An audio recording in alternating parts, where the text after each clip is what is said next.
Hey guys, today in the Analects of Confucius 6.17, Confucius is again lamenting about the situation that the society was in during the spring and autumn period, and we're kind of also connecting it back to 6.16, the last chapter.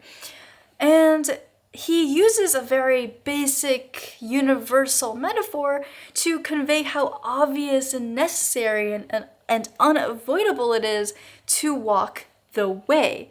Or you could also hear it being called the dao. And both ways, both words, they mean the same thing, the correct, the moral path to walk on to live a good human life. And he's also, again, lamenting about how, although it's so obvious, people still choose to go in various other paths that aren't as good. And yeah, without further ado, let's get started. 6.17. The master said, "Who can leave a room without using the door? How is it then that no one uses this way when conducting his life?" Okay, so first of all, let's just establish what the way actually is. So it's this kind of standard of virtue that you must have in order to live a good virtuous life, I guess. It's literally just the set of virtues that you need to refine in order to be a good, kind, honest, and respectful person in life. That's literally it.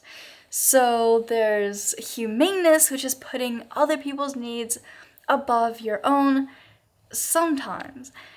And, well, when they need it, I guess.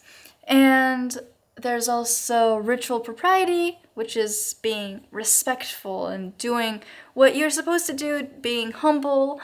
And we have righteousness, which is just being honest, doing the right thing. And we have empathy, which is, of course, we know what empathy is. It's just the idea of don't do something to other people that you don't want other people to do to you. And so, yeah, that's the basic meaning of it. And it's just basically the idea that life needs a set of rules, a set of virtues that you can walk on. And this is the correct way. This is kind of the underlying principle of the right way to live. And of course, that does look different for everyone, but the underlying principles, these have to be your underlying principles in order to live a moral life, I guess. And now moving on to the actual text. So, who can leave a room without using the door? So this is a really clever and universal metaphor that Confucius uses, and everyone, no matter noble or peasant, or even now, we still understand this metaphor because the proper way to exit and enter a room is the door. You really, there's only a few people who exit a room by crawling out of the window or just breaking the walls. And that's actually, of course, considered improper. So connecting this to the way, similarly, the way is this obvious path that is right in front of you. And so isn't it obvious to walk the correct path in life? And a really nice touch that he put on this is that the verb that is used to the word that is translated into without using and without using the door, this verb is the same as the one that he uses for when he talks about the way, when he says what no one uses. So no one uses without using, that is the same verb in Chinese. So that's a really nice touch because it connects these two things together very, very well.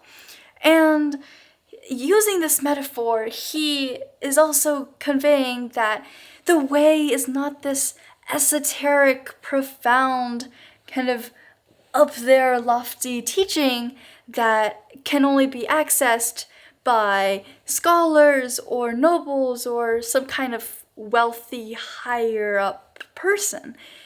Anyone and everyone can use it and understand it and walk along it, just like how everyone, no matter who you are, what social status you are, walk through a door while leaving and entering a room. And the way isn't even hidden, and it's not that people can't find it. It's that the door is right there, but most people just crawl through the window instead or break the wall instead. It's right in front of them, it's right in front of their eyes, but they just choose to go for a more dangerous and reckless shortcut just for some kind of external perk. And that is essentially what Confucius is lamenting about. It's just that people notice the obvious, but they ignore it. They refuse to accept that this even matters anymore. And instead, they just want to focus on what pleases them right here, right now, aka clever words and a pleasing countenance, just like we talked about in 6.16. It's just the matter of people not being willing enough to walk along this obvious path laid out right in front of you. It just requires you to want to be a good, virtuous person. It's the basic path of being this kind of person and living a meaningful moral life. And Confucius's question still remains relevant even now. Why do so many people choose to do what is harmful and reckless and dangerous while what is right and sustainable and meaningful and good, morally good, is right in front of them? And yeah, that's where I'll leave off today, and I hope you learned something, and I'll see you in the next one. Bye!